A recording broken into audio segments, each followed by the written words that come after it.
महागठबंधन में शामिल विधान परिषद की विधायक सदाभाऊ खोत ने फिर एक बार शरद पवार पर हमला बोला। सभी को अपने साथ ले जाने की क्षमता केवल देवेंद्र फडणवीस में है, उनके पास दूरगामी नेतृत्व है। फडणवीस लंबी रेस के घोड़े हैं, ये बात रोहित पवार का परिवार जानता है, क्योंकि पवार परिवार ही महाराष्ट्र की राजनीति है। अभी तक उन्होंने महाराष्ट्र की राजनीति खुद की जहांगीर समझी है, उन्हें केवल सत्ता चाहिए, ऐसा कहते हुए उन्होंने शरद पवार पर हमला बोला। पल्ल्याचं नेतृत्व आहे, देवेंद्र फडणवीस म्हणजे लंबी रेस का घोडा आहे आणि हे पवार घराण्यांना माहीत आहे।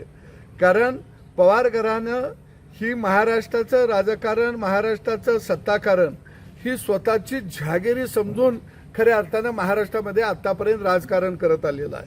महाराष्ट्र काय आंधळा नाही आहे, महाराष्ट्र बहिरा नाही आहे।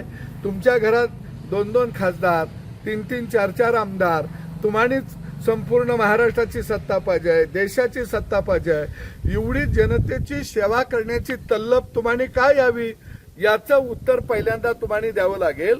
महाराष्ट्राच्या कानाकोपऱ्यामध्ये, गावगाड्यामध्ये, दर्याखोऱ्यामध्ये आमदार होण्यासाठी, खासदार होण्यासाठी काही लेकरं बाळं जन्माला आली ती का नाहीत याचंही उत्तर खऱ्या अर्थानं रोहित पवारांनी दिलं तर बरं होईल।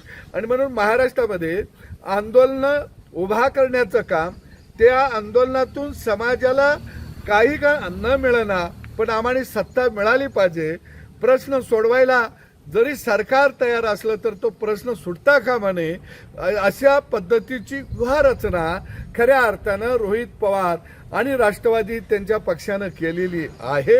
आणि म्हणून मराठा आरक्षण, अरे WS मधून आरक्षण आम्हाला आदरणीय मोदी साहेबांनी दिलं, 10% आरक्षण शिंदे साहेब आमच्या सरकारनं दिलं, सारथी आमच्या सरकारनं दिली, अण्णासाहेब पाटील महामंडळ आमच्या सरकारनं दिलं।